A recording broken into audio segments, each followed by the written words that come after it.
It's Valentino, baby. Hello, my name is Steve Lacy. I'm Billie Eilish. It's your boy Offset. I'm Doechii Cat. We're Boy Genius. Hey, I'm Tuvalu. I'm Dua Lipa. I'm with Variety. You did. Confident and the most braggadocious. Billie is like a harmony god. Good one. Good choice. Sounds like the heavens opening up. Do a silly dance and then everybody else would copy it. Yeah, I saw you laugh. I want to thank the people at Variety for sure. Thank you very much. People be like, is this weird? And they put on Truth Hurts. I'm like, bitch, no, I like my shit. Yeah.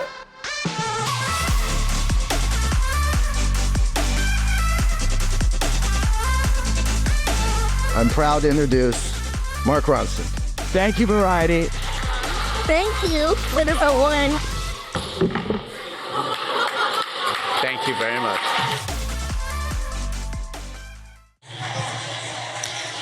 Ladies and gentlemen, please welcome to the stage Variety's music editor, Jem Aswad. Welcome to the 8th annual Hitmakers, Variety's celebration of the biggest songs of the year and the people behind them. We're so proud and honored and happy to have all of you here with us. Now, it seems that these days, the trick for creating a hit, whether it's an artist or a song or a brand, is not just how to be everywhere, but how to be everywhere in such an interesting way that people don't get sick of you. That's a major reason why we're recognizing Charli XCX as our Hitmaker of the Year. Not only because she's one of the most innovative and influential musicians of the last decade, but because of the imaginative ways that she presents her art and herself to the world. There's no question that 2024 has been the year of the brat. I mean, look around, how much of that green are you seeing? But the album didn't really have just one breakout single. Why? Because there's so many of them that 4 different songs, along with the album itself, are nominated for Grammys next year. So congratulations. So in addition to the top 25 songs, we tried to honor people from all across the spectrum of popular music, as you can see from the program in front of you. But this year we also tried to honor some people for things they've done for others, in addition to making great music. Quavo turned tragedy into triumph by pouring his heart, his time, and his money into promoting gun control with the Rocket Foundation. And we're honored to have Gregory Jackson from the White House Office of Gun Violence Prevention here to present to it. Country superstar Jelly Roll has poured his heart, time, and money into helping people incarcerated and in recovery. And British superstar Ray, who was a hit songwriter years before she became known as a multi-platinum artist, speaks out loudly for the rights of fellow songwriters who are inexplicably and unfairly at the bottom of the streaming economy. We honor them for their music and we thank them for their service. Now, before we get started, some more thanks are in order. We want to thank Variety's awesome music staff, Tanya Garcia, Stephen Horowitz, and Chris Willman.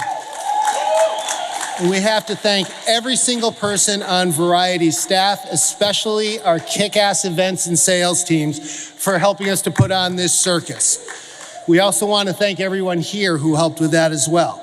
We would like to thank our presenting sponsor, Afila, a new brand developed by Sony Honda Mobility, which is loudly showcasing its exclusive prototype here today before it hits the road in 2026. We'd also like to thank our premier partners at Wells Fargo, our official sponsors at Spotify and Amazon, as well as our incredible partners at Amazon Music, Atlantic Records, BMG, Meta, Riot Games, Sony Music Publishing, Warner Music Group, and Warner Records. We would like to thank Sandbox Entertainment and everyone behind the Grammy-nominated documentary June, which you just saw the trailer for. It is streaming now on Paramount Plus, but please don't watch it now.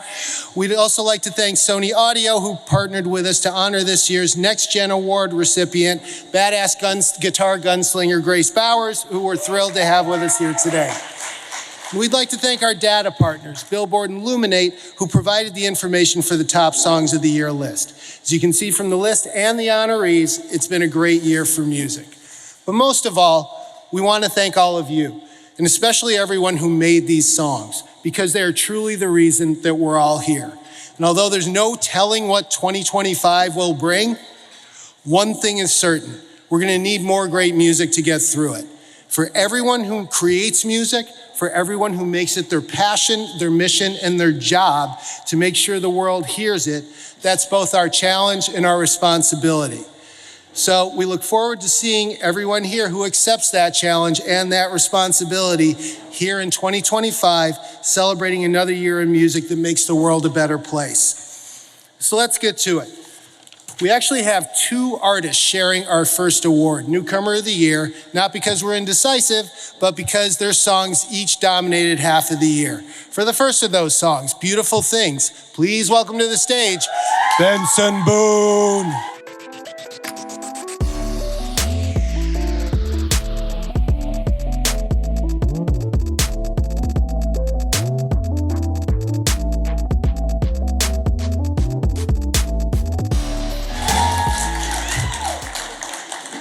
Do I have to talk into both of them or one?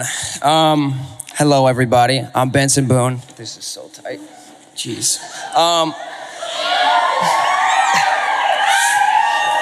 Thank you so much, Jem, and thank you so much, Variety, for having me. This is a very, very, very incredible honor. I don't think I'm your average musician. I did not grow up doing music. I found my voice about 5 years ago, and it's been a wild run, especially this year. But something that I think I've discovered, especially this year, is how important a team is.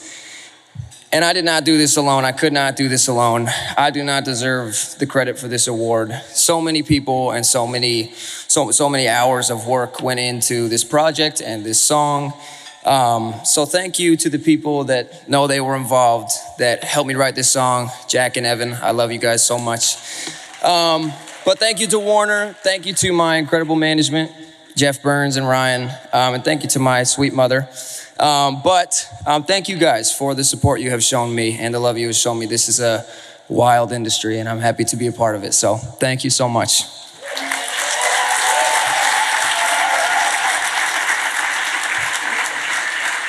So our second honoree, Shaboozey, was actually really excited to be here, but he had to cancel a couple of weeks ago for one of the best possible reasons. He's 3,000 miles away getting ready to perform on Saturday Night Live, which he'll do in just a few hours.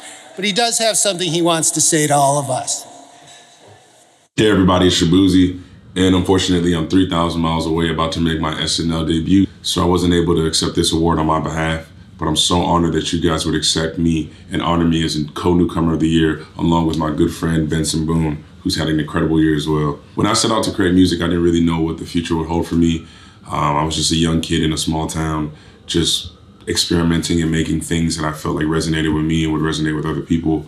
And to see how far I've come from just being that kid to here, it's truly just humbling. Thank you, Variety and the Feeler, for recognizing me with this award. I want to shout out my managers and shout out everyone who's been a part of this project, my label, the fans, you guys, everybody. I couldn't have done this without you guys. And hopefully next year is even crazier than this. And to all the other newcomers and dreamers, I hope this inspires you to continue to chase your passion and never give up on your gift, never give up on your calling, and just trust the process. You know, you too could be a Variety Newcomer of the Year. Love y'all. Thank you, Variety. Thank you, everybody.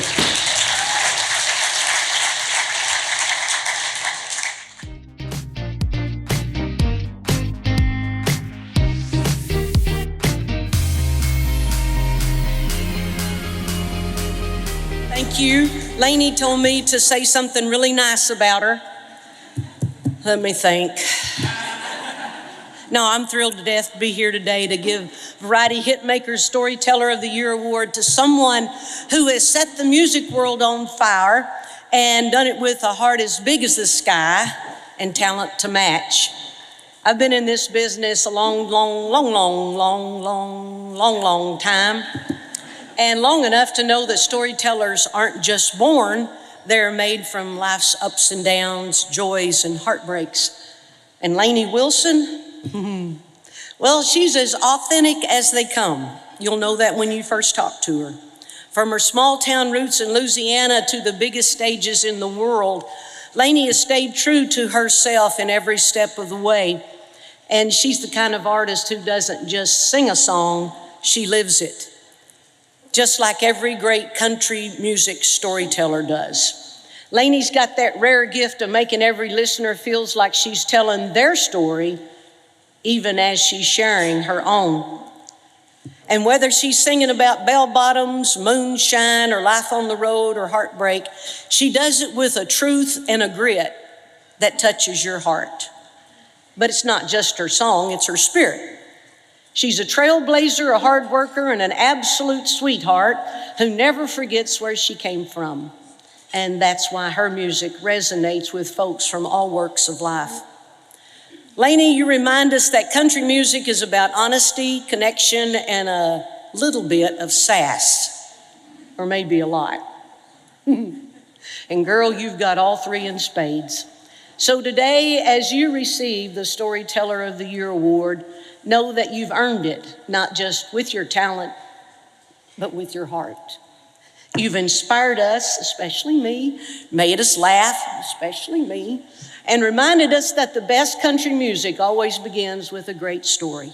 Congratulations to my buddy, my friend, my fellow country singer, Lainey Wilson.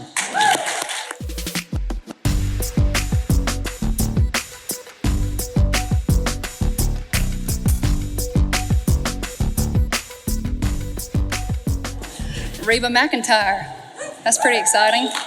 This is absolutely wild. First, I just want to thank Variety for this incredible honor, and Reba, my girl. She's my redheaded sister, and I mean, you already know how much you mean to me. So thank you so much for presenting me the Storyteller of the Year. That's crazy. You are truly the definition of a storyteller in every sense of the word. I mean, Reba, you have shown all of us what it means to tell the kind of stories that keep you on your toes, leave you on the edge of your seat, and stand the test of time. From your songs to your performances, to even the way that you interact with people and treat people, you bring heart and soul into everything that you do, and you have paved the way for artists like me to dream big and tell stories of my own. You have set a bar for authenticity and grace, and thank you so much. Thank you for that. Thank you for inspiring me with your words and with who you are and what you stand for. Storytelling has always been at the heart of everything that I do. I grew up in a little town called Baskin in Louisiana, a town of 180 people. I learned early on that most of the beautiful things in life come from humble beginnings. Whether it was sitting around the kitchen table with my family hearing the same old stories that I've been hearing for years, the kind of stories that get better every single time you hear them, or whether it was writing about tequila and cigarettes at 10 years old. Yep, I realized that every story really does have the potential to grow into something much bigger than ourselves, and the cool thing about storytelling is it outlives all of us. This year has been a whirlwind in every sense of the word, and releasing my record Whirlwind and writing for the Twisters movie soundtrack, it just reminded me of how storytelling just helps us keep one foot on the ground. And it brings you home when you're nowhere near it. It takes you somewhere when you want to be anywhere else than where you are. Each lyric and melody, it comes from a place of truth and vulnerability, and it's always my greatest hope that these songs find their ways into the hearts of others and mean just as much to them as it does to me when I sat down to tell the story. I wouldn't be standing here without all the incredible people in my life who have supported me along the way. My manager, Mandolin, my family back home in Louisiana, my team, thank you so much for supporting me and just seeing the potential in me, even when it was just a dream and a lot of hard work ahead. And to my fans, thank you for finding pieces of your own story in mine. And thank you so much for the greatest gift a songwriter could ask for. As I stand here today, I'm reminded that every step of this journey, every risk, every mile on the road, every late night write, every hole in the wall, bar, gig, it was all worth it. It's those little moments that build into something that we can all celebrate together. And I'm gonna keep planting seeds, watering them, and watching them grow. Here is to storytelling and the magic it creates every single day. Thank you, Variety. Thank you, Jesus.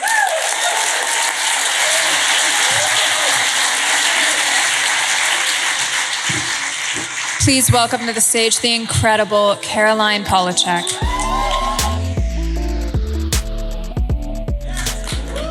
I am so thrilled to be in this room with so many iconic talents and dear friends to introduce Variety Hitmakers Song of the Year. Oh, Songwriter of the Year? Songwriter of the Year. I know who it is. According to the Chinese calendar, 2024 is the year of the dragon. But according to the charts, 2024 was the year of Amy Allen.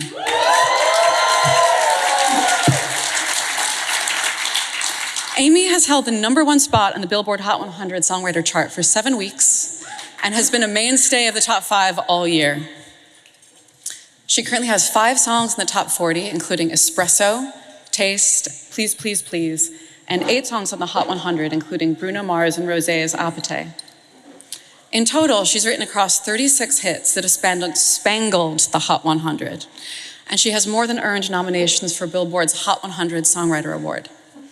Amy has earned 4 Grammy noms, including Songwriter of the Year for her work with Sabrina Carpenter, Olivia Robrigo, Tate McRae, and so many others, and is only one of 3 songwriters to ever earn this nomination twice.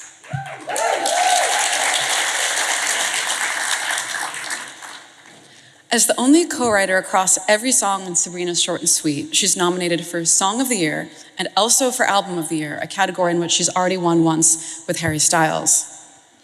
But beyond all the stats and the accolades, what's most remarkable about Amy is that she's done it all by being entirely herself, by bringing the wit, bringing the sweetness, and bringing exceptionally high riz.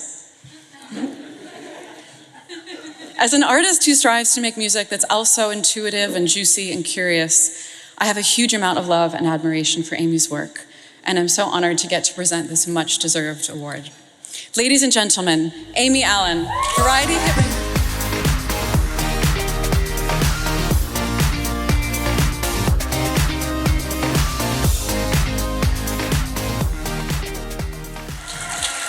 I've never looked at a teleprompter before, so I have no idea what's about to happen, but thank you, Caroline. I'm still very much in shock that Caroline Polachek is sitting at my table, let alone presenting me with this award.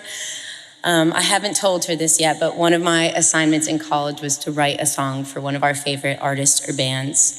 And it came down to Dolly Parton, or my favorite band at the time, and I opted for the latter, which was Chairlift, Caroline's band. The song I wrote was so bad. But Caroline's, no, I can't, no. But her musicality, lyricism, and artistry is truly unmatched. And I'm beyond grateful to her and her music. So thank you for being here today, Caroline. I see a lot of familiar faces. Hello to all of you. But for those who don't know me, I'm Amy. I grew up in a very small town, a lake town in Maine. And I fell in love with classic rock music by going on long car rides with my dad when I was 9. And I got an electric bass and I started making music with my sisters.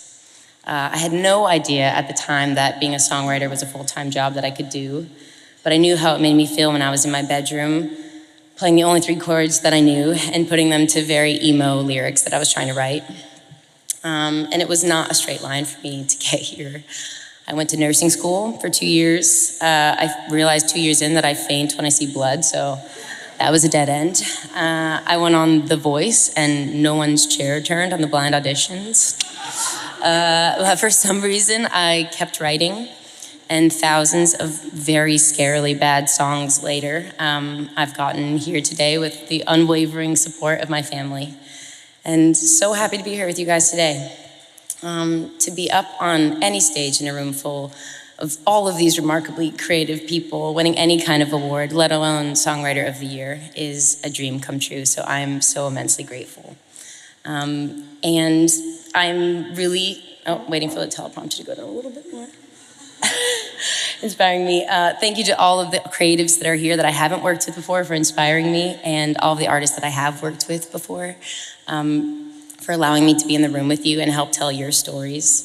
And thank you to Variety and to Jem Aswad for this award. Thank you to my fearless, hilarious, terrifyingly great manager, Gabs Landman. My publisher, Ryan Press, and Olive Warner Chapel, and my publicist, Jacqueline. And most of all, thank you to my parents who are here today from Maine. You've believed in me since day one and have more than paid your dues of listening to my songs at guitar recitals and open mics and small town festivals that were billed as festivals, but were really just very sketchy backyard parties upon arrival. It's the greatest honor to tell stories and to help other people tell their own and put my emotions into songs every day. And I couldn't do it without all of you guys. So thank you very much. Congrats, Charli.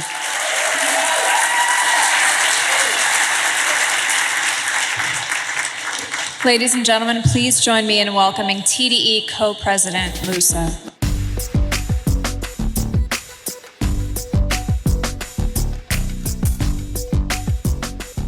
Hello, everyone. I'm Moosa, Doechii's manager and president at TDE. This being our 20th year as a label, this personally is my favorite year for us. Just seeing the acknowledgement and the notoriety that Doechii's been receiving all this year. When I first signed her in 2021, I was able to see what everybody's seeing in the room right now, just how incredibly talented she is and just how versatile she is. She has such a huge belief in herself and such a huge belief in her vision that it made me believe in her too. I believed in it so much, I convinced my cousin to not move into his brand new apartment and allow Doechii to move in so that she could stay and not go back to Florida. But more importantly, just as I got to know her, I was able to see just what motivated her and just how much she strived in her will to be the best version of herself, not just as an artist, but as a young Black woman. It might sound a little cliche when I say this, but you can be the most talented person in the world, and if you don't have the motivation or the right intentions or the work ethic, then it means nothing. But Doechii checks every box. Also just seeing her family dynamics with her mother, her twin little sisters, it allowed me to see how coachable she was and how much she wanted to inspire, not just her little sisters, but just young Black girls all over the world. I think in music and hip hop, we're in a climate to where everybody wants to make a TikTok hit, but through that, Doechii remains herself, and that's just being fearless, forward thinking, and not scared to be vulnerable in her music or in real life either. She's extremely hands-on in every single way, whether it be her music videos, her stage visuals, her styling, merch designs, choreo, you name it, she's completely involved. And even though her vision exceeds the budget every time, and I mean every time, you can't put a price on the moments that she's been able to create in her early career. I got a theory that in this male-dominated industry, you get maybe every 5 to 10 years, you get the superstars like the Lauryn Hills, the Missy Elliott's, Nicki Minaj, our very own SZA, Beyonce. And though we got a long road ahead of us, I think that we're witnessing that right now in Doechii, AKA BDD. But yeah, I think we're witnessing the making of a superstar, and she's also 4-time Grammy nominated right now too. But I stand here proud and happy to present to you, Jayla, the Hip Hop Disruptor Award. Come on up.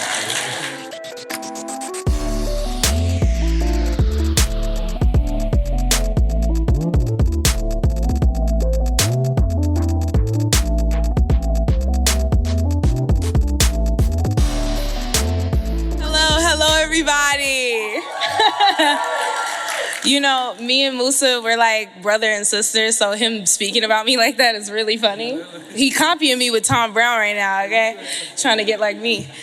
But thank you guys for this. I started making rap music when I was in high school, and from the beginning, I felt a deep connection to the roots of hip hop and the intellectuals who built this legacy.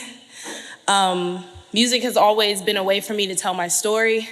It's a way of talking about everything I've been through and everything I've learned through the lens of a Black woman. And I've had lots of moments of self-doubt, and at times I struggled to get people to understand my vision.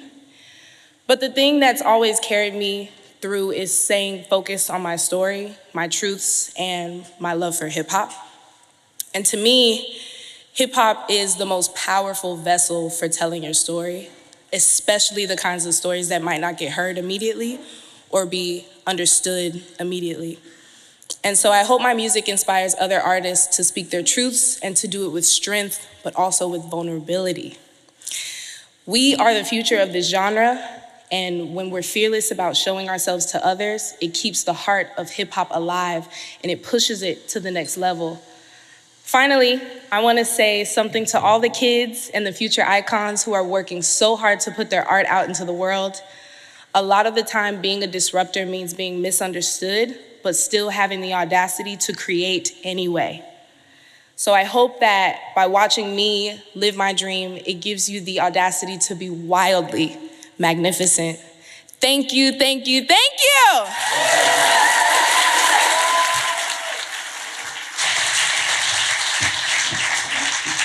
Please give a warm welcome to Variety's 2023 Hitmakers Storyteller of the Year, Olivia Robrigo.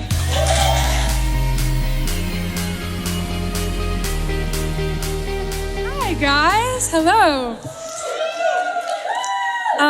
It is a real privilege for me to present this next award to someone who constantly inspires me and constantly impresses me, Mr. Dan Nigro. Woo!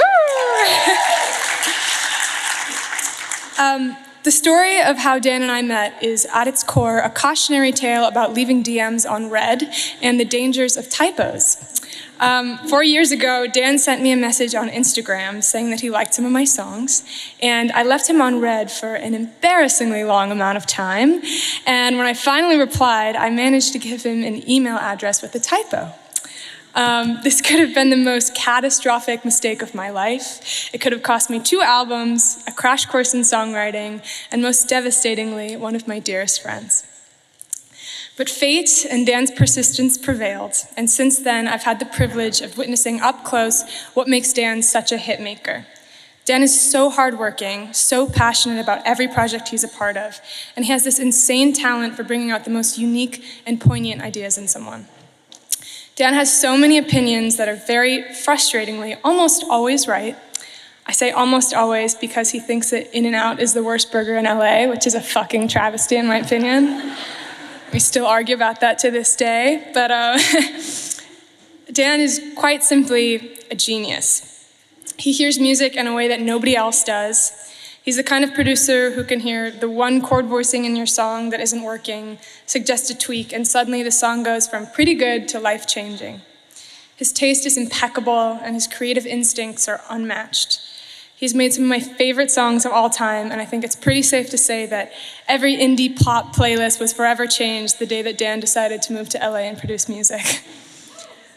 But when I really think about what makes Dan a truly special producer, I think back to a few years ago when Driver's License had just come out. I was about to sing live on this huge show, and I was 18 years old, super green, and totally convinced I was gonna mess it up irrevocably and ruin my entire career. In the dressing room, about 20 minutes before I had to go on, Dan sat with me while I cried and totally freaked out. And he told me that whatever happened, he was so proud of me and that I was more than capable of doing that performance and knocking it out of the park. It ended up going well, thank God, but I honestly think had Dan not been there that day, it might have gone differently. Because that's the thing with Dan, when he believes in you, you really feel like you can do anything in the world. I'm so grateful to know him and experience his brilliance and kindness firsthand. And with that, I'm very honored to present this Variety Hitmakers Producer of the Year award to the man who I won my first Grammy with and the man who finally taught me how to parallel park, Dan Nigro!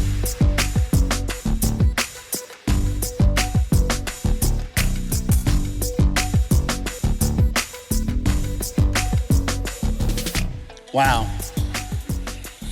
Thank you, Olivia. I actually came to my first Hitmakers event 3 years ago when Olivia won Songwriter of the Year.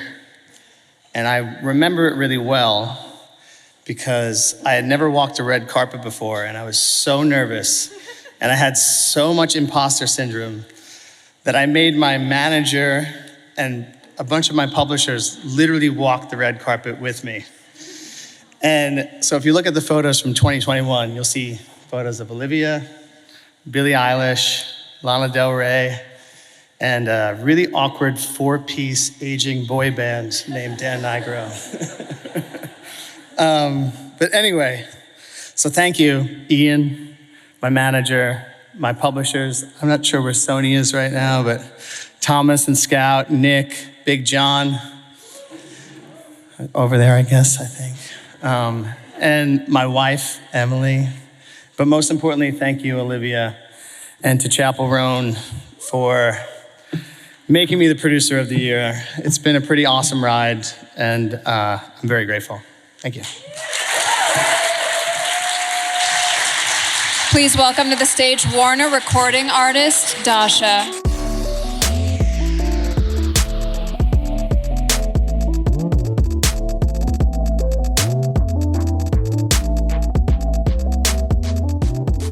Hey guys, how we doing? Okay, wow. I am so honored to be here. Thank you to Jim and Variety for putting this on today. It's so amazing. It is my absolute pleasure to be honoring Tom and Aaron as executives of the year. I still remember the first day that I walked through those doors at Warner Records, February of this year. It was a crazy week for me. My song was going viral.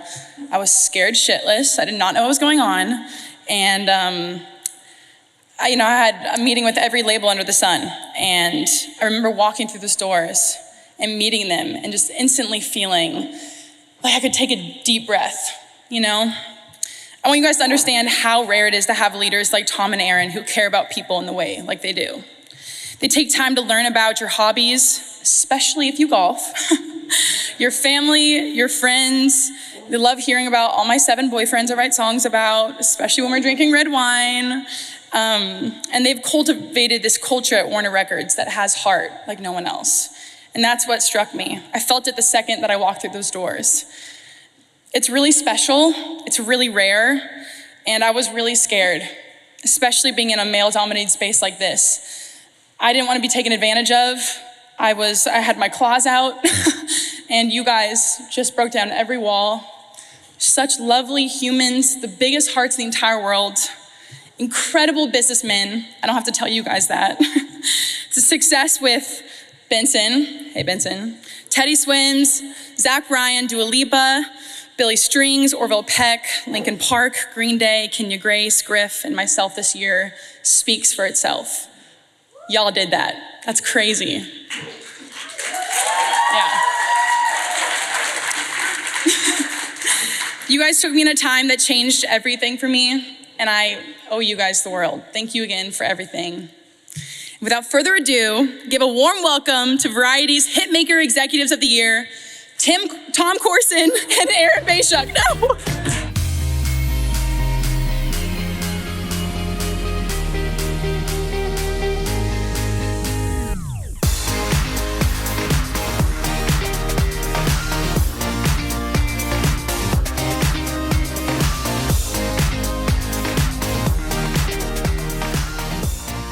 Let's hear it for Dasha. Isn't she incredible?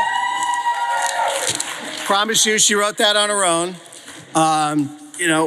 What a great year she's had. I mean, accomplishing the rare feat of having a pop country and an international smash. Maybe Shaboozey. I mean, come on, let's go. Jim, thank you for scheduling this during a really quiet time of the year so everyone has plenty of time to come to another event. But we're super grateful to all kidding aside, we're super grateful to Jim and the folks at Variety for this honor.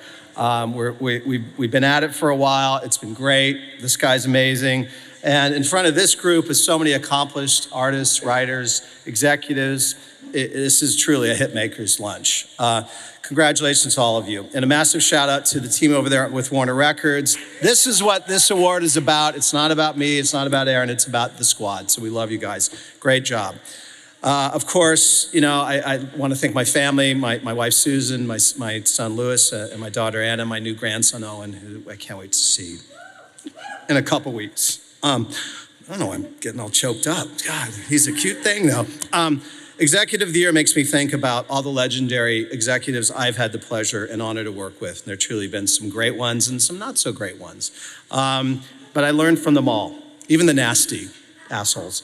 But my role models, though, had resilience. They had grit, creativity, empathy. They loved artists. They loved the game.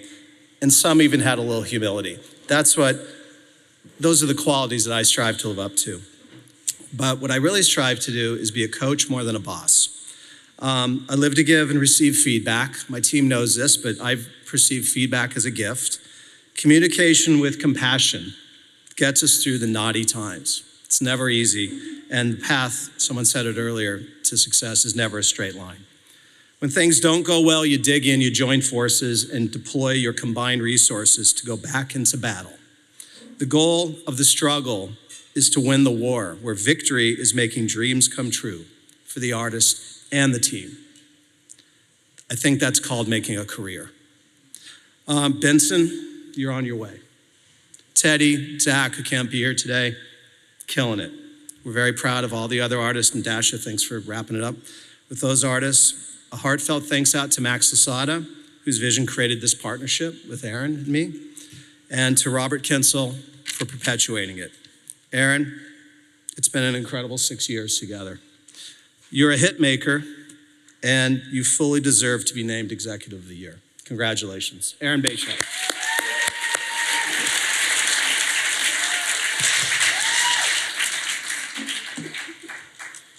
Dasha, thank you for that beautiful introduction. You've been such a bright light for us at Warner Records this year. And to Benson Boone, obviously, congratulations on your Newcomer Award.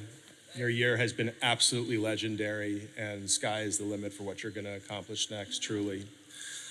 Everyone in this room knows that this is a tough business that's certainly not for the faint of heart. If you're an artist, it's harder than ever to break through. If you're a songwriter, the placements have become harder to come by and the money harder to make. And if you're an executive, the pressure to deliver success and deliver it quickly can often be soul-crushing and unrealistic. And our journey at Warner Records over the last 6 years has seen just about every challenge that we could have faced. Many sleepless nights and repeated disappointments, but we pushed through at every sign of adversity. And it's because this journey was so much bigger than us. We had an opportunity to redefine what a major label should stand for today and how it should support its artists in the future. We had a unique chance to restore credibility to what was for so long one of the most respected brands in music. And while the pressures of the industry had forced many to turn to quick wins and instant gratification, we turned to patience, to quality, to our hearts and our ears and our instincts, committing ourselves to artist development and waiting for world-class artists that wanted to take risks, dare to be different, stand for something, and be given the space and support to be unapologetically themselves. I'm very proud that we never wavered from this philosophy, and I can promise you we won't in the future either.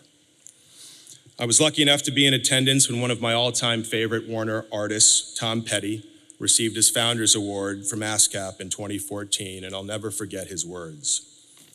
He said, "If we all in here are going to make a living off this, all I ask is that let's try really hard to understand that it's important that we make money, but the art and the pursuit of truth is just a little bit more important." I implore all of us to remember that when the pressures of success start to push us in the direction of accepting that good is good enough instead of waiting for what's truly great. To Jem and the Variety team, thank you for seeing us and thank you for rewarding us with this honor. It means more than you know. To Mo Austin and to Lenny Warnaker, thank you for giving us the blueprint for what a great label in this business should look like. To our Warner Records team, it is your tireless work ethic, your unstoppable passion, your creative ideas, and your commitment to our artists that is allowing us to stand up here today and accept this reward. As Tom said, this is as much yours as it is ours. I also need to thank Max, who took a shot on an A&R guy who still had a lot to prove and a lot to learn. It was his faith and belief in me, his tough love, his willingness to teach, and his unwavering support that allowed me to keep the faith that the success would come. And to my partner, my brother, Tom Corson, I love you. We've been through some shit these last 6 years. I'm eternally grateful for your experience, calmness under pressure, friendship, advice, many golf tips, some great wine, and perhaps most importantly, for your patience as you gave me the space to figure it out. And to my wife, Hannah, and our beautiful children, Leo and Henley, the success doesn't happen without your cheerleading and your bottomless pit of understanding when it comes to allowing me to do what this job requires. The incessant travel, the repeated late nights, you never hold it against me. It's no surprise to me that Warner's tide turning to success coincided with the birth of our son, as it not only makes you realize what's most important and how best to focus, but it made the good days even sweeter and the shitty days not so bad. I love you all very much. And to our artists, thank you for taking a shot on a label that hadn't found its footing. Thank you for inspiring us, for teaching us, for challenging us, for holding us accountable, and for making some of the best music of the year. It is my greatest honor to help you achieve your dreams. And lastly, I just feel the need to tip my hat to 4 label heads in particular. Imran, Justin, Tyler, and Ben. What incredible years you all have had. You're all brilliant leaders, and I respect you all tremendously. The words of encouragement we often share with each other when we recognize each other's successes means such a great deal to me. This is really hard. It can be lonely, it can be ugly, and it is always super competitive. So amongst it all, let's not forget that it's okay for others to win too. There's plenty to go around, and I'll enjoy watching you all up here in the future. Thank you.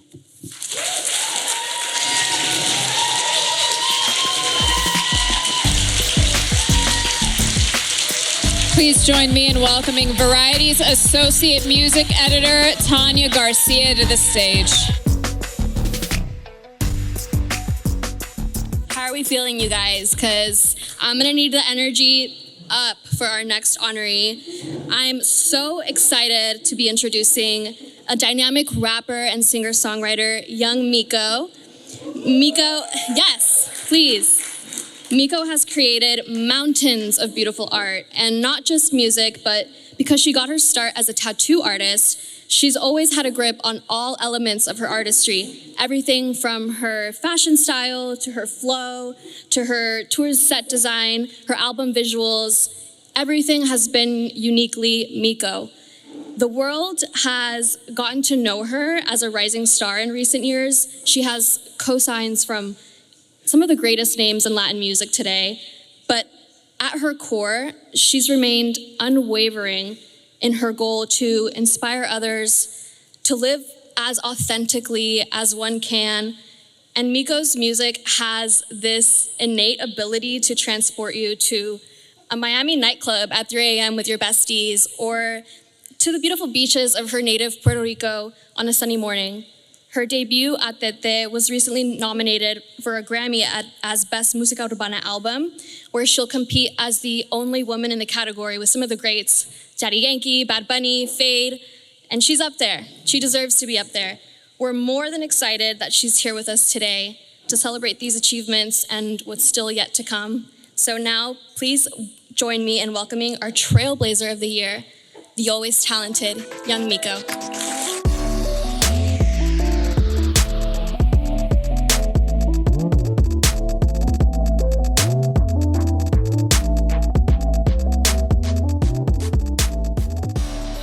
Hi everybody, good afternoon, buenas tardes.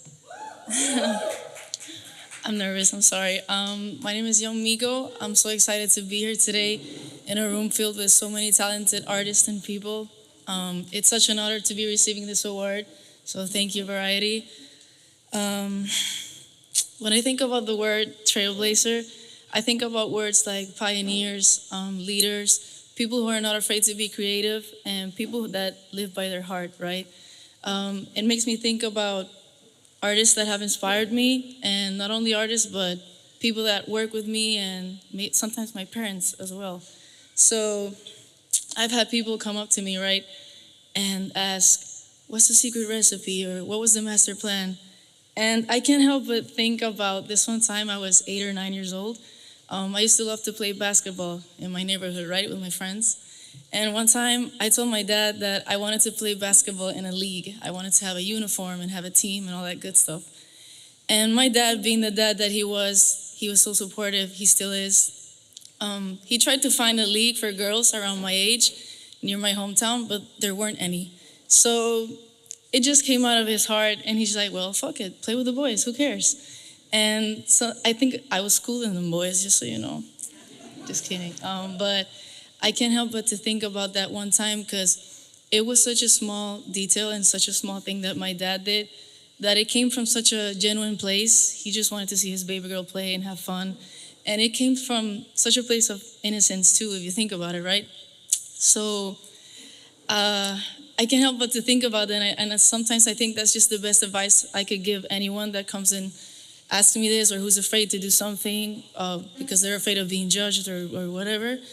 And I think life is way too short not to live by the heart and by what somebody truly desires. So I guess what I'm going at with this is, go get that job you want to get, go play at that league you're not supposed to play in, go get that haircut you want to get, or go tell that person that you love them. You don't know who you're going to inspire on their way, whether it be yourself or people around you, or you never know what trail you're going to blaze. So thank you so much, Variety. Thank you so much to my team who have believed in me since day one. Thank you so much. Thank you so much.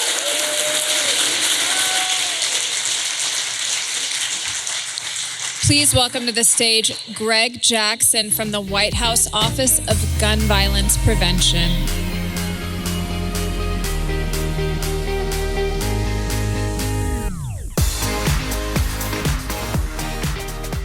Good afternoon, y'all. I stand before you first and foremost as a survivor of gun violence. In April of 2013, a bullet that struck me hit 2 arteries, and I came within 26 minutes of losing my life. And I'll never forget getting to the hospital and meeting my surgeon and them sharing that there was a 50% chance I wouldn't make it, and that my story was ending that night. Luckily, I made it out of that hospital and decided to speak up and use my voice and energy to speak out and fight for an issue that's impacting too many Americans. Gun violence is now the #1 cause of death for all youth in America, #1 cause of death for Black men in America, the leading cause of newly disabled Americans, also one of the leading causes of death for pregnant Americans and pregnant women in America. And every year we're losing 40,000 individuals to this crisis. And since I was shot, that means nearly 1 million people have been impacted. I spent nearly 10 years advocating on this issue. And along that journey, I met survivors, I met mothers, family members, but very few champions with the level of influence as I did until the day I met Quavo. Just days after losing Takeoff in such a tragic way, I met Quavo, and I didn't see a victim. I didn't see someone in sorrow. I saw someone ready to fight and ready to change things and not willing to wait for the rest of the world to shift, but to be a part of that change. Now, we didn't know exactly what that would look like at first, but we knew that we would be brothers in this fight together. And since then, we went to Washington, D.C. Quavo sat down with the Vice President of the United States, 20 members of Congress, and demanded action and change. And since our journey together, we've not only seen his efforts have a huge impact, but the entire country shift. He started the Rocket Foundation that invested over $2 million in the violence intervention programs, which at the time was more than the city of Atlanta had as a whole. And empowered 10 organizations to help address violence, work with at-risk youth, single mothers, and families that have been impacted, but most importantly, raised awareness around an issue that had been brushed under the rug for too long. Headlining CNN, MSNBC, Rolling Stone, Complex, and literally breaking the internet when he spoke out about this issue. Meanwhile, he advocated to the White House that we need a team that can work on this issue every single day, recognizing it's impacting us every single day. And And literally the day after he met with the vice president, the White House Office of Gun Violence Prevention was created. And I was honored to be appointed as the first ever deputy director of such office. Since then, that office passed over 54 executive actions, has moved $30 billion into gun violence prevention strategies. And these are not just dollars, these have had a huge impact.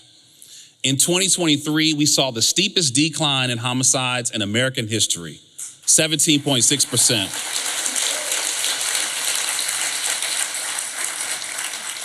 And when we think about what that means for Atlanta, we saw a 10.5% decrease. And so we're just getting started. But I'm so thankful that someone that went through such pain and tragedy decided to step up and fight for those lives who have been lost. And while to many that may be a stat or a headline on the 5 p.m. news, we both know that every life saved and every shooting averted is the difference between a family going to a funeral or a wedding, between going to a baby shower or a cemetery, between experiencing joy and experiencing purpose and pain. And so I am so proud to be a part of what we consider a fraternity, if you will, of folks who don't wait for one day, but decide that today is day one of how we're going to bring about change. And so with that said, I want you to give a big round of applause to the Humanitarian of the Year, my day one brother, Quavo.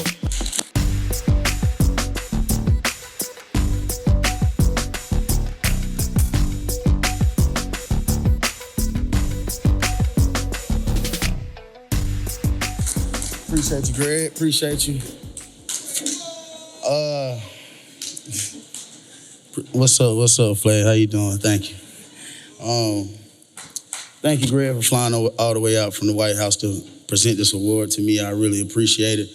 I want to say thank you to Jim. Thank you for Variety for still holding this award for me. I know last year I supposed to came and got it, but this year I felt like we ain't do no work. So this year I think we did enough, and I think we still doing it. So thank you for holding it for me.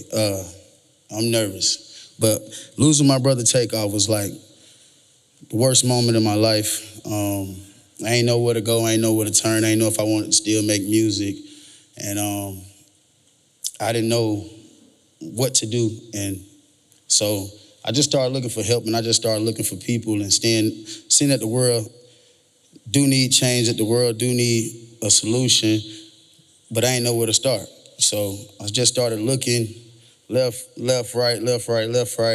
Started seeing a lot of people has lost their life in gun violence. And I just wanted to be that type of person that step in front of them and be a superhero or be somebody, that guard or that shield. I just wanted to be front line. You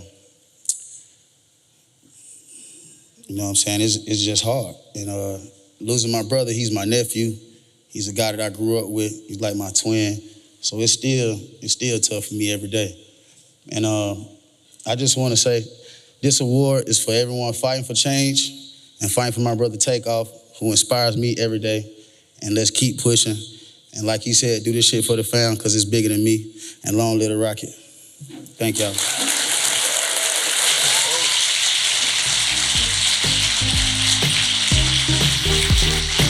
Please welcome Amy Powell, representing our official partner Amazon, and Julian Shapiro-Burnum, the host of Recess Therapy, here to share a peek at their new series, Celebrity Substitute. Hello, everybody. How's it going? Hi, my name is Julian. Hi. Some of you might know me from my online show, Recess Therapy, where I interview children around New York, often accompanied by an amazing guest. Charli, wherever she is, hey, actually came on the show this summer and talked to kids about partying, because why not? I've been doing Recess Therapy for about 4 years now and spoken to over 5,000 children. But about a year ago, I started to feel like there was something missing from the show. The thesis of Recess Therapy has always been, what can we as adults learn from children? And every episode I have a guest on, and we ask kids to talk to us about love, fear, growing up, or in Charli's case, partying. And we are taught so much by hearing about the way that kids perceive the world. But it's hard to sit next to people like Rihanna and Olivia Robrigo alongside kids and not think about how amazing it would be if these brilliant people taught the kids something for a change. And not only that, what if we actually had them bring their knowledge into real public school classrooms? So I joined forces with EGOT Award winners Benj Pasek and Justin Paul, and we dreamed up a show called Celebrity Substitute. We were also lucky enough to find the perfect partner in Amazon. Amy, throwing it to you. Amazon is incredibly proud of this series and the impact that it's making in local communities and schools. Saving music in school programs is so important, and in each episode of Celebrity Substitute, we partner with Julian and the celebrity to put together an Amazon wish list that can be bespoke to each classroom and give the school, the community, and the teachers all the items that they want and need to have a successful year together. We've partnered with classrooms. We've brought them music, dance, art, and creativity so that every day they can have a successful year together. It's the best feeling to be able to give back to teachers who tirelessly shape the next generation of artists and creatives like yourselves, and hopefully shape a few future hit makers who can be sitting in this very room. I'm sure many of you can think back to a teacher who inspired your creativity, supported your ambition, and helped you got to where you are today. This show is a celebration of those teachers, the immense talent of our celebrity guests, and Julian's incredible ability to connect with kids. So Julian and I are really proud to be able to show you Celebrity Substitute. But yeah, so we made the show. We partnered with Amazon, and we've created some really amazing episodes so far. We've had kids make music videos with Lisa from Blackpink and Camila Cabello. Wicked Cynthia Erivo taught storytelling. Andrew Garfield and Florence Pugh created short films with the kids. It's just been like absolutely amazing to see it happen. An episode that I can't say exactly who is on it, but last year's Hitmakers, a songwriting duo, have an episode coming out this month. But yeah, we are so excited about it, incredibly proud. And if you're an artist in this room, consider this your invitation to come on and teach something sometime. Here is a little sneak peek of the show. Hey folks, I'm Julian. You may know me from my show Recess Therapy, but now I'm swapping the playground for the classroom. Do you guys want to make a music video?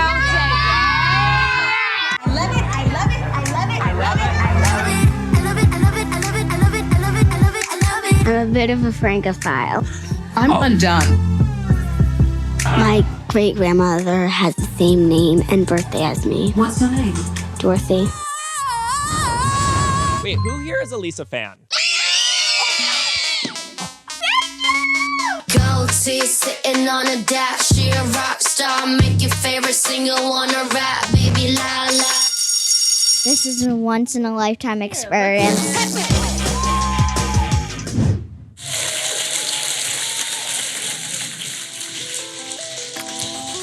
Now let's give a warm welcome to Variety's senior music writer and chief music critic, Chris Willman.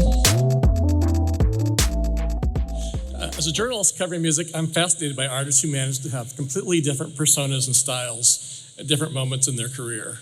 So that was certainly a reason to become fascinated by Yoshiki. When I first met him last year, I heard him give a gorgeous instrumental piano performance, and he struck me as one of the most gentle, elegant, virtuoso musicians I've ever encountered. But I had to reconcile for myself that this is the same guy I'd seen in multiple documentaries and film footage, bashing the drums in the legendary band X Japan, and bashing them rather violently, I might add. When he was once asked to name the albums that changed his world, the first two albums he ticked off were Kiss Alive 2 and Beethoven's Fifth Symphony.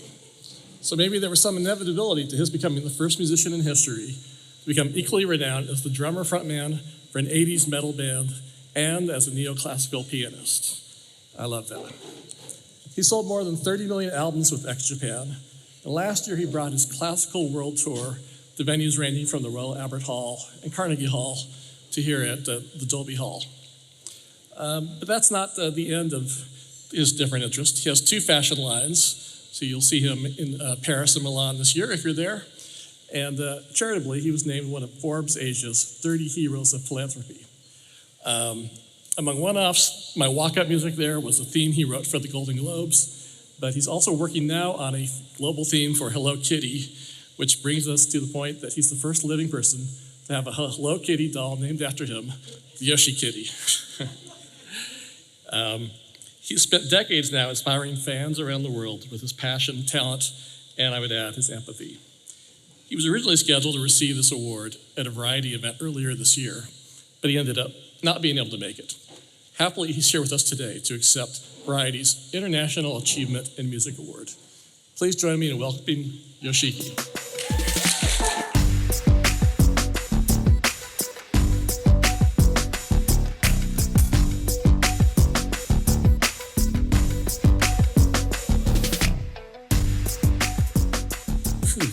I'm usually sleeping this time.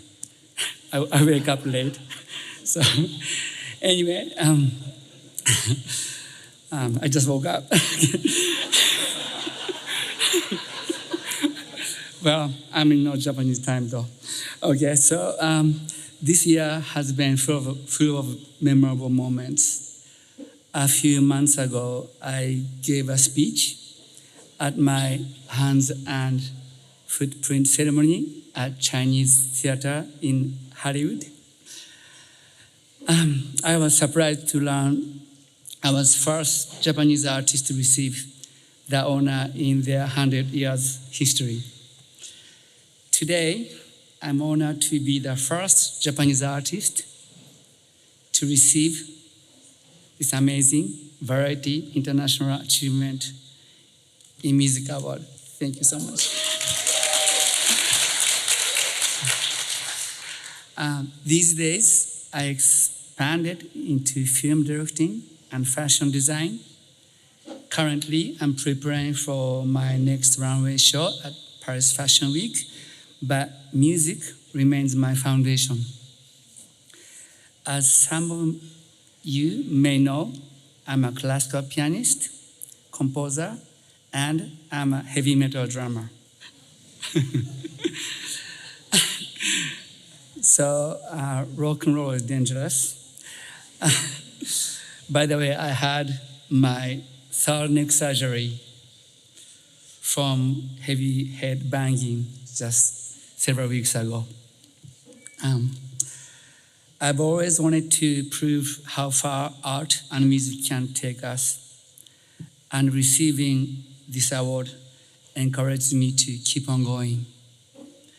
I'm so grateful to share this journey with all of you who understand the power of art.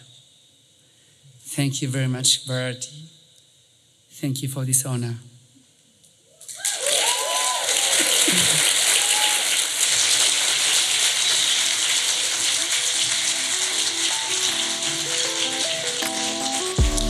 Our next two honorees will present their awards to each other.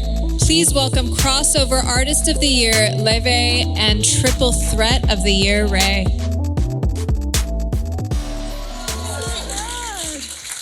I'm so excited to introduce the extraordinary artist, singer, songwriter, and dear friend, Rye. Between her one-of-a-kind vocals and tone quality, her use of gripping chords and sultry melodies, I was instantly drawn to her sound. I had the great pleasure of sharing the stage with Rye at Lollapalooza this summer in Chicago. Rye joined me for a jazz standard, which I didn't know if anyone at Lolla would do, halfway through my set. The moment she joined me on stage and took my hand, I was at ease, and I was very nervous. So you really have that effect on people. Rye has proved time and time again that remarkable songwriting and artistry comes from years of hard work, dedication, and vulnerability. She uses her light to shine on the community around her, fighting for the equity of songwriters and music creators. Rye is a fearless visionary, role model, and strong advocate for the songwriting community. There's no one I can think of who deserves the Triple Threat Award more. Thank you. Thank you so much. Wait, should I do my speech or give Laufey her award first? Speech? Okay. Hello, my name's Rye. I'm from London. I'm a singer-songwriter. I'm very grateful to be here. I've watched this event many times from Twitter, so it's really cool to be in the room. I'm nervous. I'm nervous. Okay. I do want to say a couple of things, though. I want to say, first of all, Miss Lana Del Rey is just sat in front of me and I'm just trying to focus and it's really hard to do that.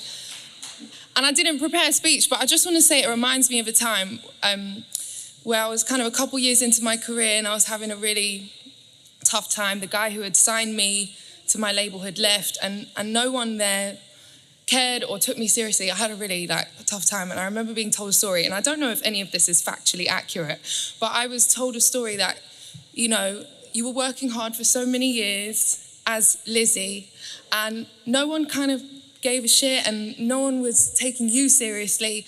And I feel like they told me you had to go to Germany to sign a record deal because no one would sign you in the UK or America. I don't know if that's a lie or not. But what I will say is hearing that and the stories of all the incredible women who have fought and fought and fought just to be seen and heard, it gave me hope to just buckle down and keep going. I became an independent artist maybe 2 or 3 years ago, and since then my life has changed and I finally got to put out an album and life has just been nuts. So I'm really grateful for the inspirational women in this room who have just set such a ridiculous example. And I also just want to say, because there's so many big fancy music execs in this room, I have been trying to bang this message home, and I know it's really annoying and everyone's getting annoyed at me for banging on about it a lot, but songwriters are so important and there's so much money to go around. I just had a proposal that what if we started to do royalty points, right? But it could be net, so it could be after the cost of music videos and stuff like that. So you're not making a loss, but it just means if songs do well, then writers get to do well, artists get to do well. Just 1 or 2 or 3 points, that would be great. So thank you so much, Variety, for this award. Okay, I'm gonna now announce the next award.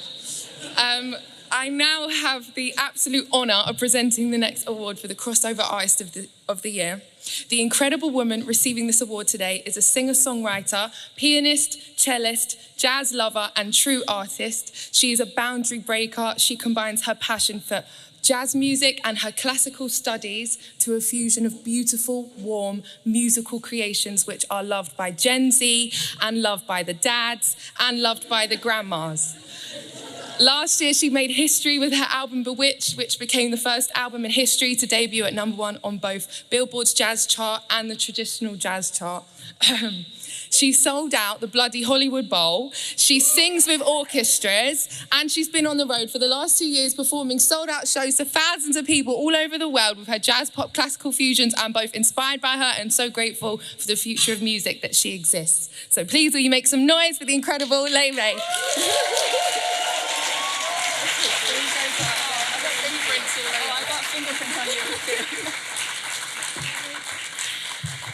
Thank you so much, Ray, and thank you so much to Variety for honoring me as Crossover Artist of the Year. When I first started writing music, my thoughts were all over the place. I had a background in classical cello and piano, but had a deep passion for jazz musicians like Ella Fitzgerald, Billie Holiday, and Chet Baker, and I would hear those around the house growing up. As I got older, I felt myself drawn towards the lyricism and unapologetic storytelling offered by more current artists and songwriters. With such a varied group of artists and genres that spoke to me, I felt that I was a bit lost finding my own voice. The only real connection I could find between these sources of inspiration was some sort of emotion inside. It was clear from the beginning that if I wanted to write my own music, I was going to explore a mix of all these different genres that inspired me, and if anything, look beyond genre constraints altogether.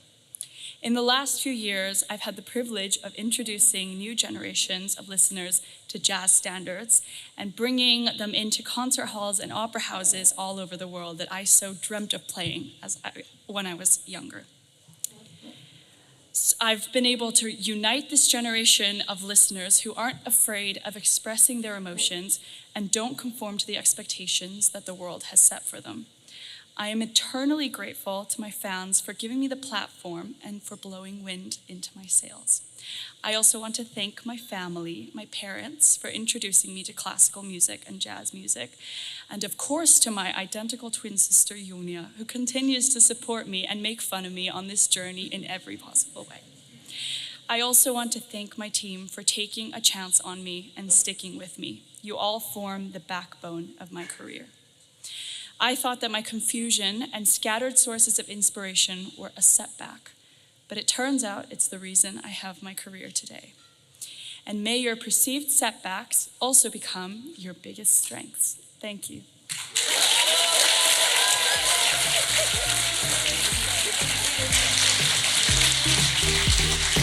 Please welcome to the stage one of the most successful songwriters of the past 15 years, Justin Tranter. Someone was supposed to come get me before that, and they didn't. So I'm very shocked to be up here so quickly. Hi, beautiful people. How the fuck are you? I am here to present the Variety Hitmakers Label of the Year. I said Label of the Year. Come on. To the one and only Republic Core Collective. The collective, as I'm sure most of you know, includes Republic Records, Island Records, Mercury, and Def Jam.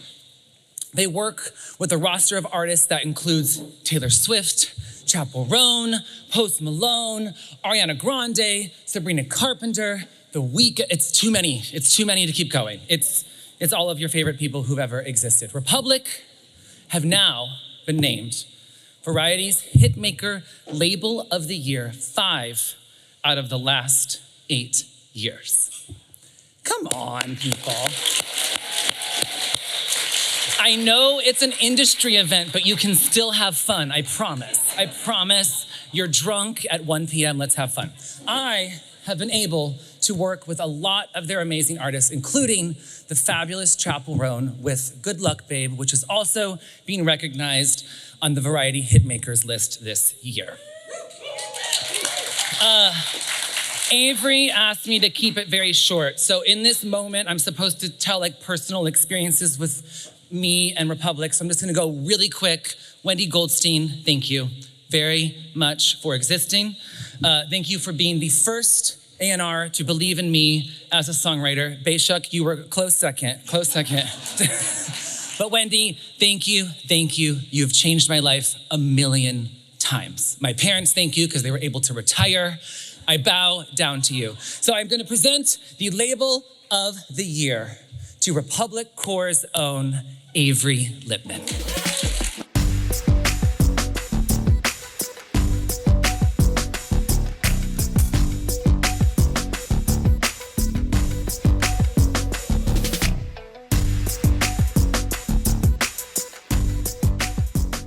Justin Tranter. He's very limber, by the way. Okay. All right. Thank you, Justin, for the kind words. And yeah, nice and brief. Okay. And Jem and the entire Variety team, thank you very much. And whoever put this event on, you guys did a really nice job. So thank you. Firstly, we don't do well accepting awards, okay? Firstly, you will not find a more self-loathing group of people than the folks that work at Republic. But the other thing, and more importantly, and we say it's sort of the blessing and the curse of Republic, and that is we're never satisfied. And so we're always looking forward. In fact, and where's John Loba and the team? Where are these? There we go. And our good friend Jelly Roll, I was at a show and he said, he was getting into it and he said, there's a reason your windshield is bigger than your front windshield is bigger than your rear view mirror, because what's in front of you is far more important than what's behind you. Anyway, so that's kind of the way we operate. However, this moment is not lost on me, and I just want to say on behalf of my brother Monty, Jim Rappo, who helped run the company with us, I'm really, really proud to and honored to accept the Variety Label of the Year award. And I would just say this, a quick story that sort of summarizes everything about Republic. I guess it was earlier this year, there was an artist, an unsigned artist, the most highly sought after, Aaron, I know you met him too, the most highly sought after artist in the business. everyone's trying to sign him. We have our meeting, we're doing our shtick, our spiel, and he's in there. And the kid goes, he said, in one word, how would you best describe your company? And I was like, you know what, that's actually a pretty good question. I never had that before. And so I'm like, ambition, focus. I'm like, man, what am I going to say? And my brother leaves the room, and he comes back, and he's holding this photograph. And we do this, every year we do this big group team photo. And he holds up the photograph, and he holds it out, and he says, family. And that's really it. We're family. And, it's my cousin, my brother, myself. We started the company a long time ago. And, for us, it's personal. And, and it's actually, I brought some folks up here because it's really important. I want you and I want them to be acknowledged because, the work that gets done, the sacrifice, people leaving their kids, their spouses, travel, the late nights, these are the people that do that. And so it's not lost on us, and we really appreciate, everything they do. So we have Wendy Goldstein here. All right. And so Wendy runs Republic Records with Donna Grin and Marlene Reyes, and they do a tremendous job. We have, you stole my line, thank you. Ben Adelson and Tyler Arnold, who run Mercury, are absolutely smashing. I'm so proud of those guys. But their secret weapon is Alex Kozlov, and he's right here. Justin Eshak and Emron Majid. It's funny, they were just in Jamaica with Chris Blackwell, and I'm trying to see if Chris has any idea of what's going on with his label. That's just the absolute hottest label in the business, and we're so proud of them. But their secret weapon is Jackie Winkler, right here. Newly appointed head of A&R.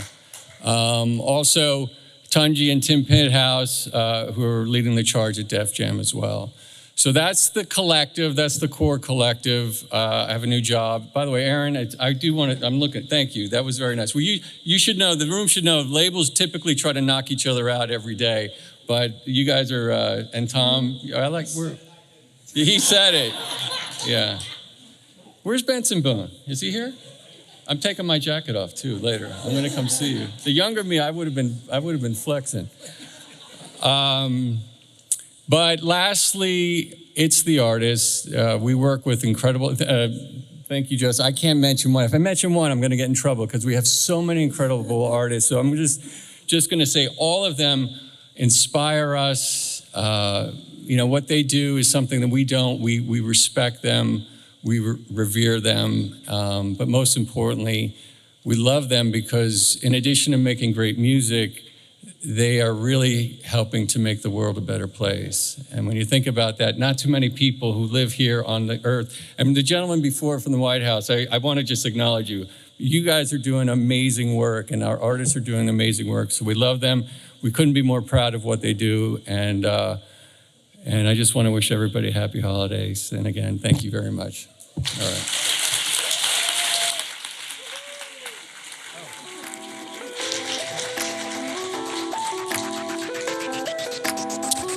Please welcome to the stage Variety's 2021 Decade Award honoree, Lana Del Rey. Hello, so happy to be here. Congratulations to everybody. Jack, you're such a big reason for why I'm friends with so many of the people I know in this room. I knew nobody when I started. That's why the first time I was ever nominated for any Grammy, I just didn't go. I didn't know how to do it. I really didn't. I didn't know a person. And then when I met Jack in 2018, he dragged me from the Clive Davis party, which is like one of the few things I actually love to do, to people watch. And he brought me to a diner, and he was like, if you just come to my home studio, I think we could write something really amazing. And I was not convinced. He is the most persistent, convincing person. I needed that. Like, there are so many things I would not have done if he hadn't made me. After his wedding, he told me to stay at the Seaside Motel last year for 5 days because there was only one slot left on the Zoom session to submit to the Grammys. I, at the time, didn't even know that you personally had to submit. I thought that if your song was good, people just put it on a ballot. And if people voted for it the most, you won. So I waited for 5 days.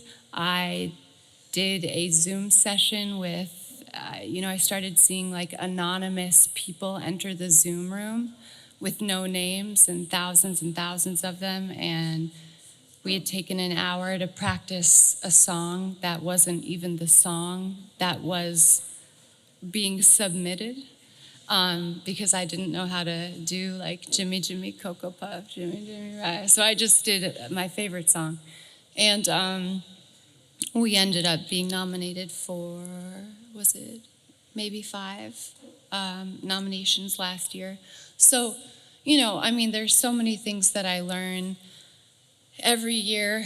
I'm so happy for everybody who has won an award.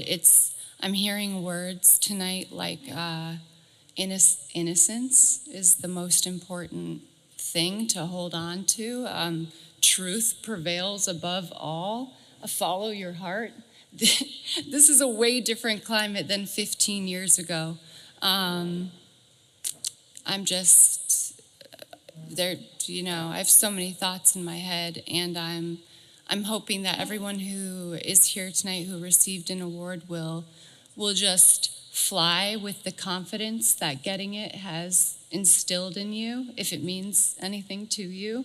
Because, if you have momentum, keep it up. Don't ever let it stop. Jack is a big reason why part of my story and the perception of me turned around.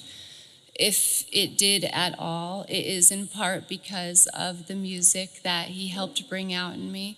I love to sing. I love to write. It kind of diminished a little bit over those 10 years before I met him. And most of all, I'm grateful for him, for his example that he gave me in his marriage to Margaret. I saw the way he looked at her when he met her.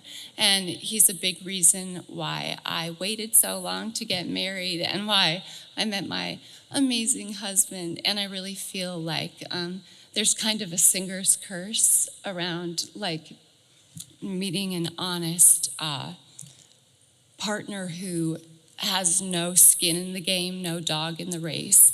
And it's super nerve-wracking to have to kind of hold on to an innocent perception of how things could go when you're in an industry where maybe your values and your morals don't quite match up with what's going on, especially when people think that you probably don't have any morals or values. So it can get all twisted up. So Jack, thank you so much for maybe helping other people look at me in a way that is a little bit closer to how I perceive myself. Freud would say that that's very important, considering 30% of how you feel about yourself is what you hear other people say about you, regardless of whether you care or not. That's just true. So other than my managers, you really have turned my life around in the way that I still think making music is fun. You have so many friends. You've just really made it feel like Hollywood can be glamorous still, and you can still have a very rich home life, even when you get rich. I was talking about me, not you. You'll be richer than all of us with your 50% on everything. Jack has more marble in his house, more herringbone patterned wood floors, more shiplap, more farmhouse sinks and car elevator lifts in Brooklyn than I could ever imagine he'd be interested in. And congratulations.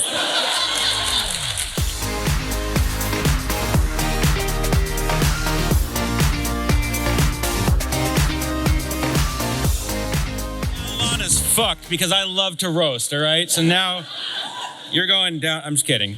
Lana you're in a fucking room with Lana Del Rey. What the fuck is wrong with you people? Make some noise. Like, that's like, I'm sorry, are you that jaded that you think that's normal? My side of the story is that I met Lana and then we made a plan to go to EJ's Diner on the Upper East Side, which is a very weird thing for anyone to do. By the way, the reason why I enjoy Hollywood is because I don't fucking live here, all right? That can't offend you people. Like, this is a very strange place. So I come and I see Lana and she's like literally is Hollywood to me. And then we have dinner and we make music. And it's funny that she said all those things because she's the only person who I feel comfortable putting a ton of pressure on. She's laughing, no one else is. Because it's so, I think the thing about all great artists is that there's no bit.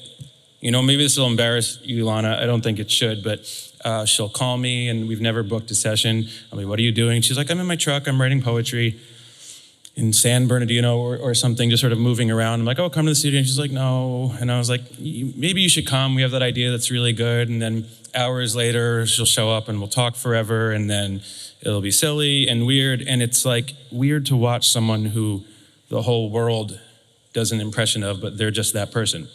I'm really honored to know Lana. And I also want to say that I wrote down a few things. When I met her, the music we made really changed my life because we make so much music and it doesn't feel like for anyone, I don't know if you feel this way, but it feels like it's just for us. And then you kind of go back and you say, well, this one goes here. And then I say, oh, I really think you should release Jimmy. And you say, no, you're deranged and got you there, asshole, you know? Nice one. But you know, she's just the greatest friend, the greatest artist, a complete honor to spend time with her.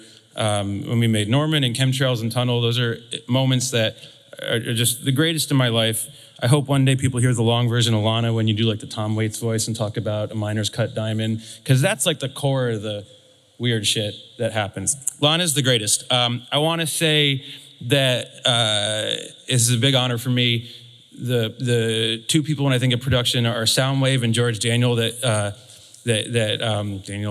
whatever, it doesn't matter, that give me so much inspiration and I love working with and just happy to be making music at this time with them.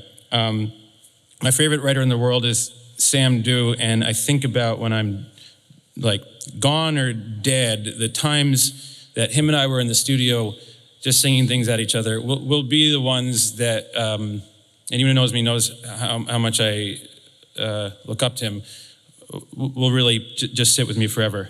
Charli, you're the greatest. I'm not trying to make myself part of it at all, but it's really cool because I think we started around the same time. This is a Decade Award. About a decade ago, we co-headlined a tour. We couldn't sell many tickets, none.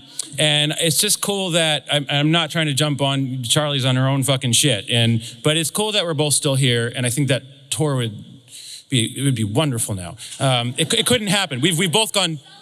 We sell so many tickets, and then the companies that sell the tickets would make it so horrible to get those tickets, and the people, you know. Well, I'll get back to that one second. So I want to say in the presence of Charli that I feel with no ownership, just utter pride watching what she's done. I think she has the world at her fingertips. I can't tell you how excited I am to see what she does next because it's just going to be wonderful. Amy's here. I love Amy. She's like the greatest writer. But one thing I want to say about Amy is Amy's a great writer, but she's also a brilliant artist. She came on tour with my band. It was amazing to watch her every night. We all know she's the greatest writer, but I love the music she writes for herself. Does everyone in the room know Jen Knopfel? Guys, it's almost over. It's me then Charli. Wake up a little bit. Jen drove to Bakersfield, California, to speak to me when the songs I wrote made no money. It meant the world to me. I feel like I knew I would know her forever. And she's a person who demands zero praise for what she does. Everyone in this room knows that Jen is behind the best music year after year after year. There's so many assholes out there. Jen is truly a good person and is the kind of person that I pray we all work for one day. I really do. This doesn't have to be dark and weird. Jen loves music. She loves seeing people who make music get fair deals. And I love the company. I'd be fucking published by Jen if she worked out of her basement. I really don't care. She's the greatest there is. The second person is Jamie Oborn, who's my manager, who in many ways saved my life. Everyone deserves a Jerry Maguire figure. You really do, because there's a lot of people that really love this, and then there's people that like to wield power and money. And the idea of wielding power is really like sexy to people over like artists. It's a thing that happens. But Jamie carries gear. Like he feels like so thrilled to be here, and he's also so powerful in his work, and it just means the world to me. And I cherish that relationship. Okay, sorry, I'm moving quick. Laura and Ollie, Laura Sisk, I met when we made, if you know her, make some noise. One of the great mixers of our time. She mixed Norman, she mixed Chemtrails, she mixed Tunnel. She's the best. I met Laura when we were making the first Bleachers album. She's the only engineer I've ever worked with. She's the only engineer I ever will work with. She's brilliant. I'm honored to be in the room with her every day. We went to make the 75 record in London, and there was a boy engineer there named Ollie, and he was amazing too. And then he came and joined us. Now we have this perfect triangle. And they have a romantic partnership also. That's really cool. It's sweet. I go home, they go home together. I think they're like the only two people who talk about like, you say no? Okay. I'll stop there. I wrote a bunch of notes. I'd like to announce I'm suing Universal. That's a pretty good joke, you fuckers. What happened to you people? You can leave. This is the easiest event to leave. Okay, what are my other notes? What'd you say? Oh, well, it's a bit long. And there should have been food. There's plates. Okay, I want to say that this really means the world to me. And I'll leave you with these words. Sorry, it's easier to just, Okay, there's two kinds of work. Two kinds of love, two kinds of relationships. We've all experienced the different kinds of both working, personal, things that take from you and the things that give to you. When I think about the music I made that led to this, they're all relationships that have given me so much power, so much love, allowed me to find myself, allowed me to understand the harsh realities of my own limitations, and it's allowed me to even have a partner and have a marriage, which I never thought I would have. And what it makes me realize, whether it's Lana, who's here, or anyone I get to work with, or people I don't, that are just my favorite artists, this mythology of being an absolute damaged piece of shit isn't real. And I think we all make our best work when we're being decent and good to each other and to ourselves. I really appreciate this, and I wrote a lot of stuff about ticketing, but you've heard me say it.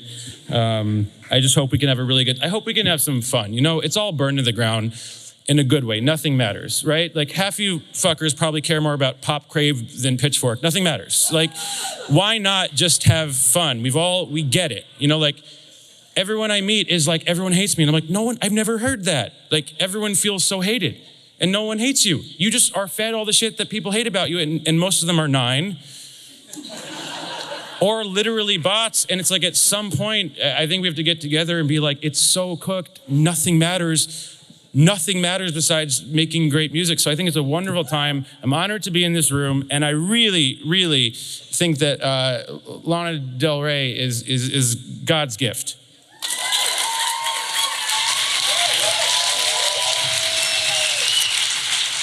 Please join me in welcoming the actor, comedian, and hot internet girl, Rachel Sennott.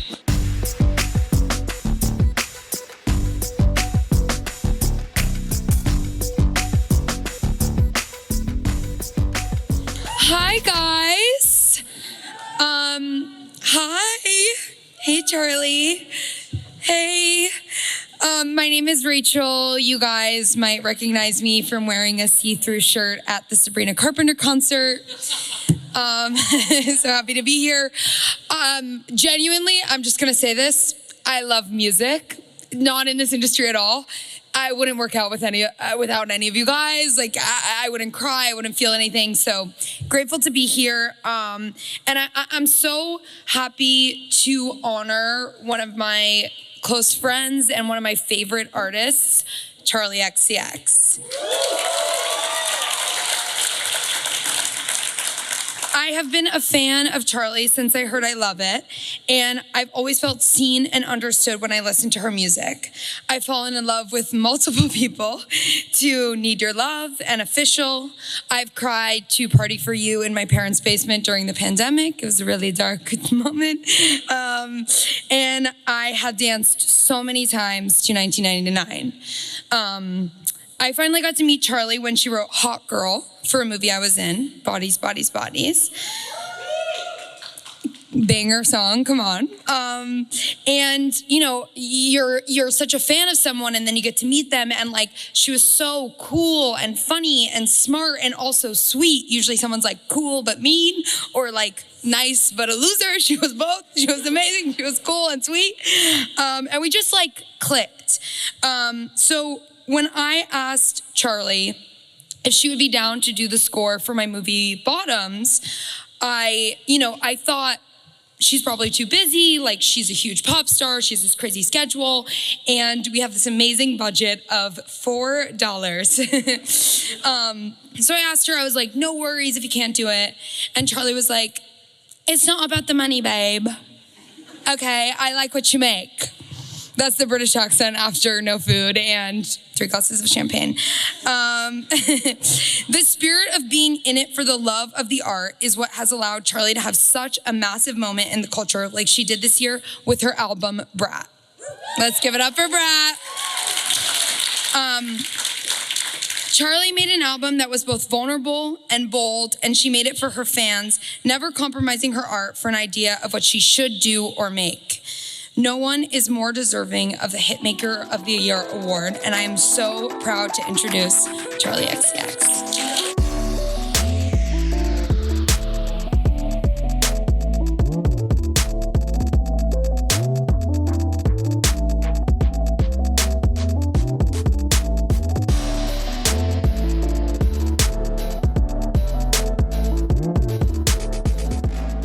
Thank you.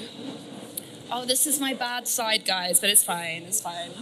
Okay, one, insane of you to put me and Rachel last. We've had so much champagne, like, it's fine, it's gonna be fine. And as Jack said, it's almost over, so don't worry, we'll be good. Okay, also you took a couple of my bits, Jack, which is fine. One about all the plates and nothing on them. That's one of my favorite things about tonight.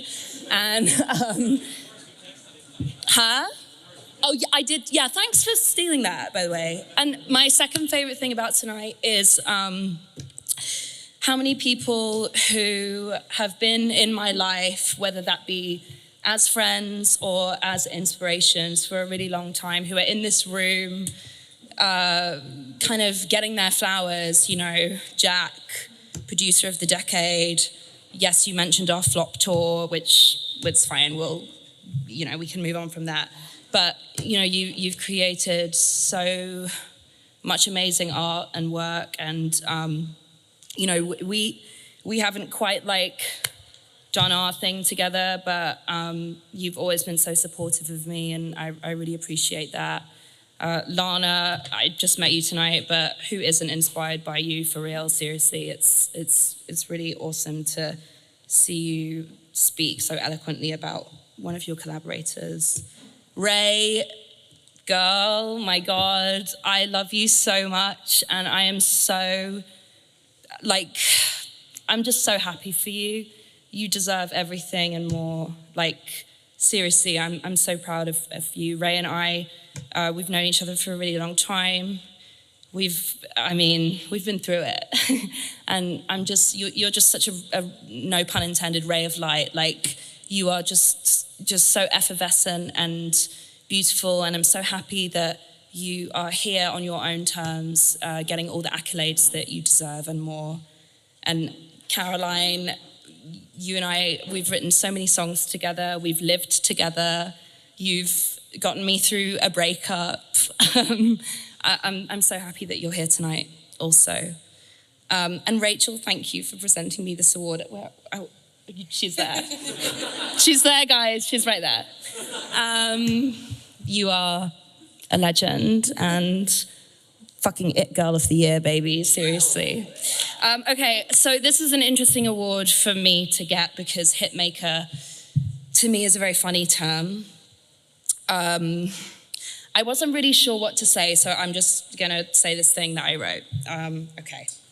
In March 1967, the Velvet Underground released their album, The Velvet Underground and Nico. Yes.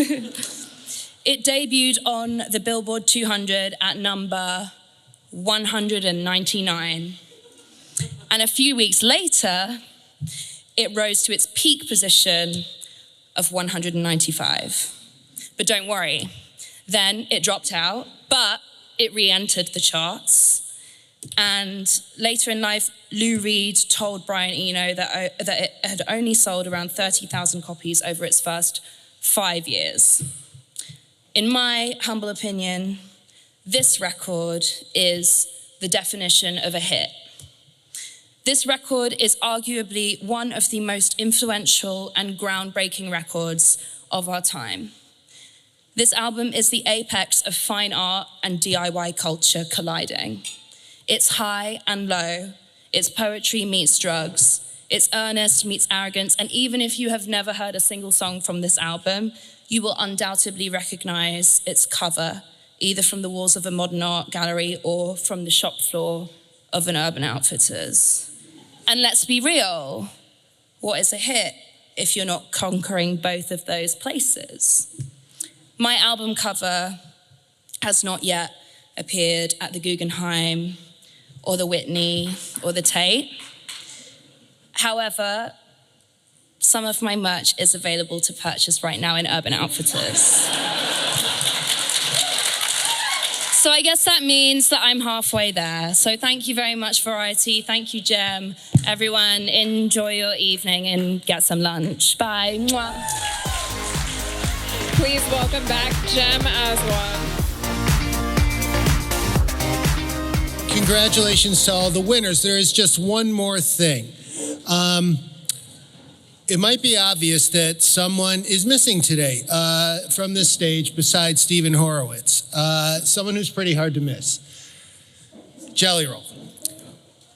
We found out Thursday night he had a family emergency and couldn't make it here. He was so excited to be here, and they sent me their speech about 2 hours ago, so I'm just gonna read it and let him have his moment. So pretend for a minute that I have face tattoos and a Tennessee accent. I truly don't believe the kind of year I've had. I want to thank Variety for this incredible honor. I'm humbled to be honored alongside so many people in the room today that I respect and am genuine fans of. He singled out Quavo and Ray. Changemaker of the Year, wow, this is truly incredible. I don't think it will shock anyone here for me to say that I believe people can change. I am a living example of it. I can pinpoint specific moments in my life that changed the core of who I was and shifted the path I was on. Starting with my own mother and seeing the healing impact music could have by watching how it impacted her mental health. And again, with the birth of my daughter 16 years ago. Integral moments of change that I can point to identify a shift in my own story. I'm not sure when this was exactly, but there was a moment when I just stopped writing my story, realizing that now I have a platform to not only share how I feel, but to speak for those in other situations that aren't able to speak for themselves. I hope if being named a changemaker means anything, it's that. The stories that people have been gracious enough to share with me about what they've been through or are going through, I literally see and hear something every day that inspires me. My father told me growing up that change starts in your heart and then spreads out to your family, then the block, the neighborhood, the community, then our city and our state and beyond. And I believe that. But I think it's also important to acknowledge that in order to make real changes in your own life, it's important to note sometimes it's by taking it one day at a time, sometimes 1 minute or even a second. Or even that it's okay to acknowledge that it's okay not to be okay sometimes. I often just am trying to encourage people to make the right next decision. And the encouragement to believe for themselves in the reality that things can change if you're willing to change it. Thank you again for all of that. Thank you, Jelly, in Amsecha. And thank you, everybody. Get some food.